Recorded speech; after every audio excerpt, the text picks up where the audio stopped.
been a challenge every single night, but for Evan Mobley, just him seeing on the other side, Anthony Davis, your message to him and what you're expecting to see from him. I expect him to go out there and compete. His mentality and his mindset, like, he never changes his approach, no matter who's in front of him. Like, he's the same guy and tries to get the same job done. So I expect him to do the same thing. It's like, it's a rare thing where, you don't have to, in my opinion, I don't have to worry about a young guy that a moment's too big for him. Because no matter what happens, he figures out a way to impact the game. You know what I mean? Whether shots are going or not going, like, that doesn't matter to him. That's not his final impact. He'll find a way to leave an imprint on the game. So it's a great test for him, obviously. Anthony Davis is a heck of a player, has accomplished the things that Evan would love to accomplish. So it'll be a great test for him. Mark. And JB, on that note, what's your early sense of what makes Evan tick? There's a fire in him that burns. Like, he is a competitor. And I think that's what makes him go, is the competition.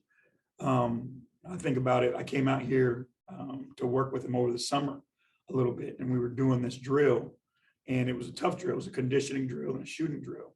And like, he would not stop until he got it done. So like, that just resonated with me about who he is. And, again, you see it time and time again, the more you're around him, it's like, he loves the competition. He aims for greatness. And we're fortunate to have somebody like that with us, with the tools that he has on top of it. Chris Fedor, Cleveland.com. Hey, JB. What's up, Chris? From a coaching standpoint, though, do you get excited for a challenge for somebody that young to play against, one of the best in Anthony Davis? We get excited about the challenge of playing the Lakers.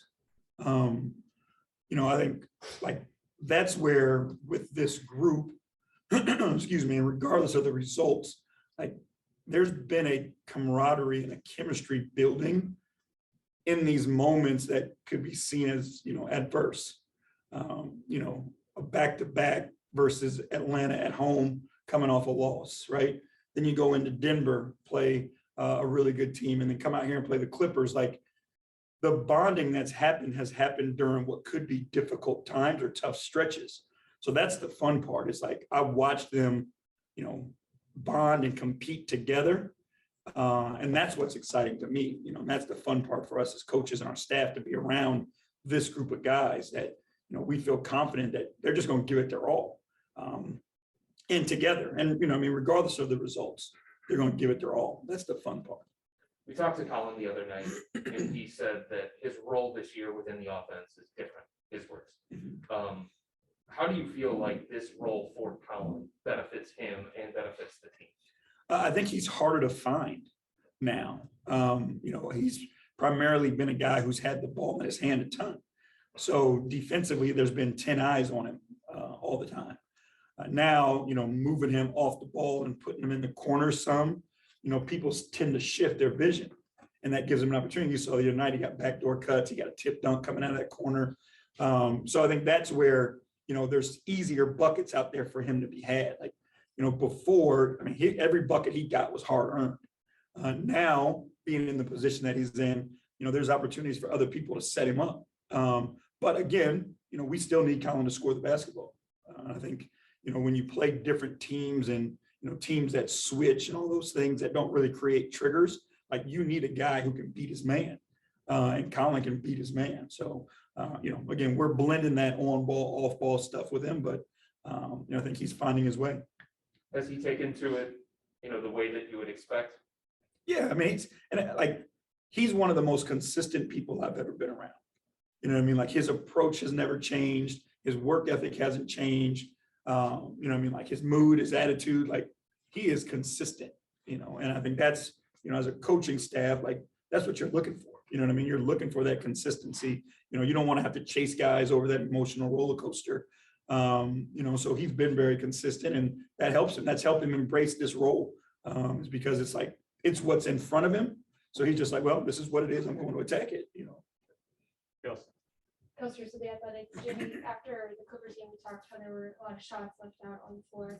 So when you reviewed the tape and just kind of going into this game, how do you approach, I guess, what's the message, I guess, offensively, and like, what are you seen as, I guess, missing in that aspect that you're looking to figure out? I mean, again, like when we go back and watch it, we got open looks, we got layups, you know what I mean? We got bunnies that we didn't make. So I think it's just a matter of, finishing those.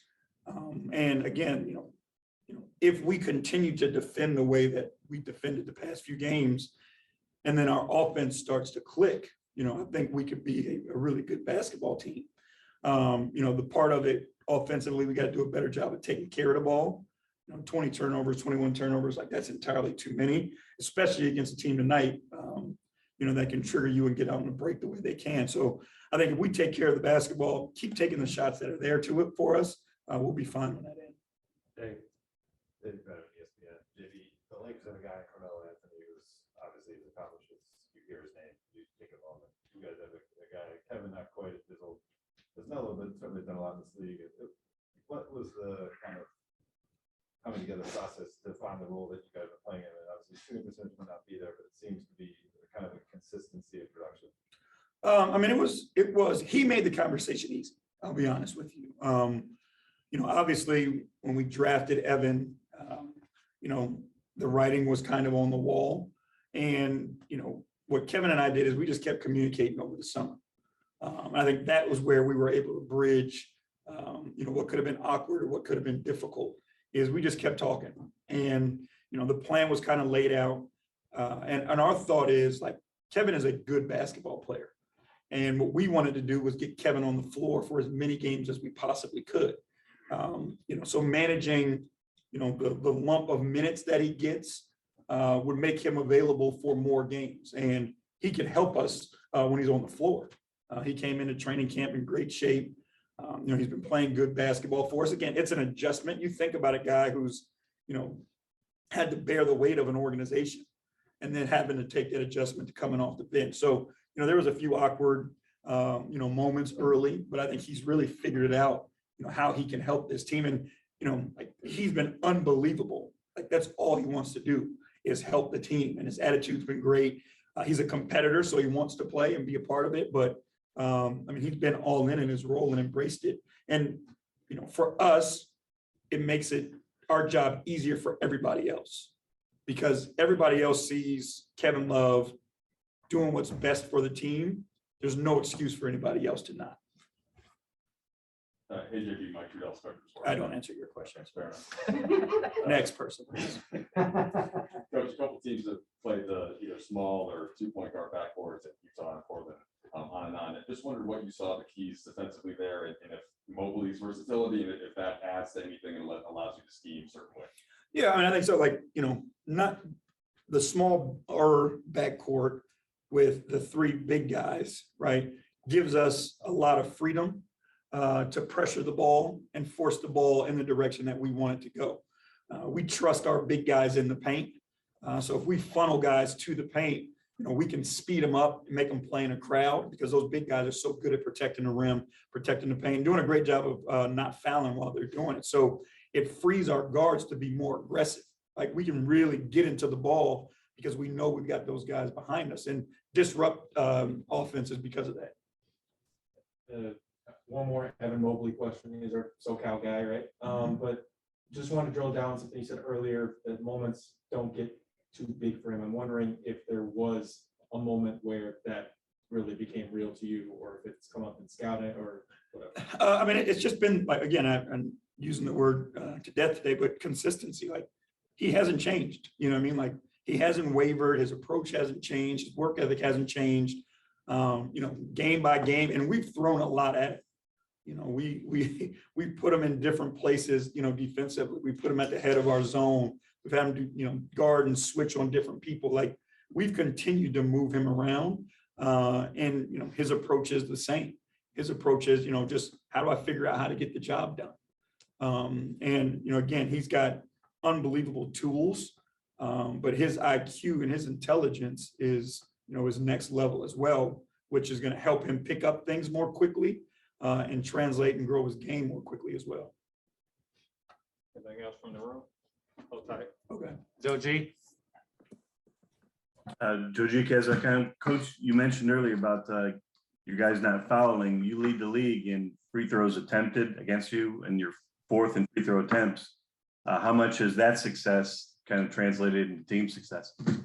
I mean, it's, you know, it allows us to be physical. It allows us to, you know, crowd the paint and make things difficult for people.